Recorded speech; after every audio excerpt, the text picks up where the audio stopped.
Time travel, समय यात्रा, एक ऐसा कॉन्सेप्ट है जो विज्ञान के कई सिद्धांतों के खिलाफ जाता है। लेकिन इसके बावजूद कई वैज्ञानिकों का मानना है कि एक दिन यह ज़रूर संभव होगा, और बहुतों का मानना है कि टाइम ट्रेवल बस साइंस फिक्शन ही रह जाएगा। लोगों के लिए यह काफ़ी एक्साइटिंग है। ना जाने कितनी ही मूवीज़ बन चुकी हैं टाइम ट्रेवल के ऊपर, एंड ये सब इंस्पायर करती है लोगों को टाइम ट्रेवल के बारे में विचार करने पर। लेकिन आज हम जिस घटना की बात करने जा रहे हैं वो ऐसा है जो सच में हुआ है, कुछ ऐसा जिसके बारे में जानकर भी मन यकीन करने से कतराएगा। Today we will tell the story of John Titor, a time traveler from 2036. Greetings. I am a time traveler from the year 2036. I am on my way home after getting an IBM 5100 computer system from the year 1975. My time machine is a stationary mass temporal displacement unit manufactured by General Electric. The unit is powered by two top-spin dual positive singularities that produce a standard offset tripler sinusoid. I will be happy to post pictures of that unit. ये था the traveller John Teeter का पहला post on time travel institute forums dated on 27 जनवरी 2001। किसी ने इस पे ध्यान नहीं दिया, यह मान के कि कोई मजे के लिए यह कर रहा होगा। लोगों ने इस पोस्ट को अनदेखा कर दिया। टीटर एक मिलिट्री पर्सनल था 2036 में। यूएस गवर्नमेंट ने टीटर को 1975 से IBM 5100 लाने का मिशन सौंपा, क्योंकि उसके पुराने मशीन कोड के जरिए ही नए प्रोग्राम डीबग हो सकेंगे, जो कि 2036 में एक बड़ी समस्या होगी। टीटर को इसके लिए चुना गया क्योंकि टीटर के दादाजी IBM 5100 प्रोजेक्ट की टीम का हिस्सा थे। टीटर अपना मिशन पूरा कर सन 2000 में ही रुक गया। उसका यह कहना था अपनी अगली पोस्ट में, My initial flight was from 2036 to 1975. I then went from 1975 to 2000. Later this year, one of my two favorable windows will open and I'll return to 2036. I'm here now for my personal reasons.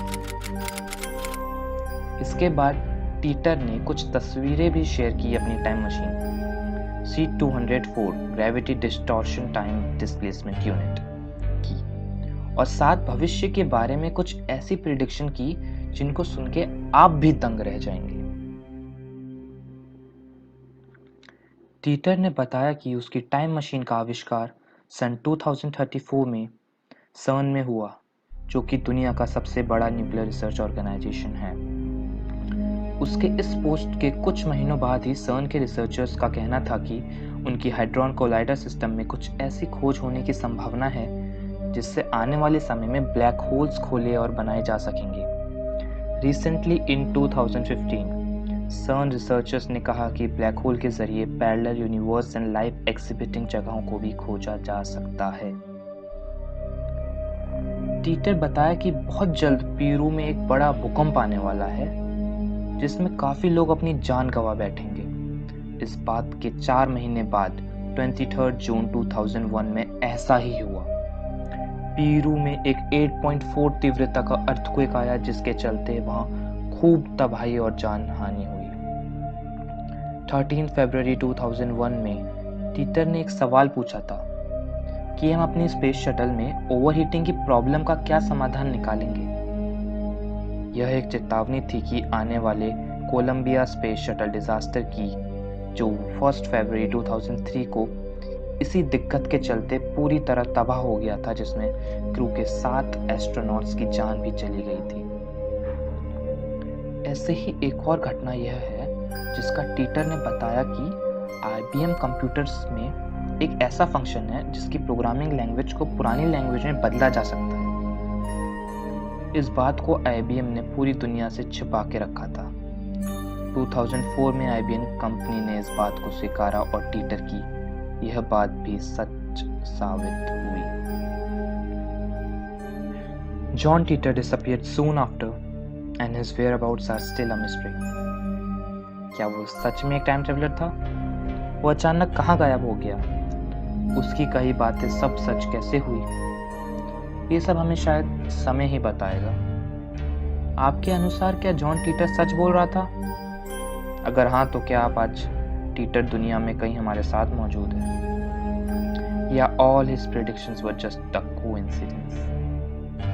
Share करिए अपनी राय with us in the comment section.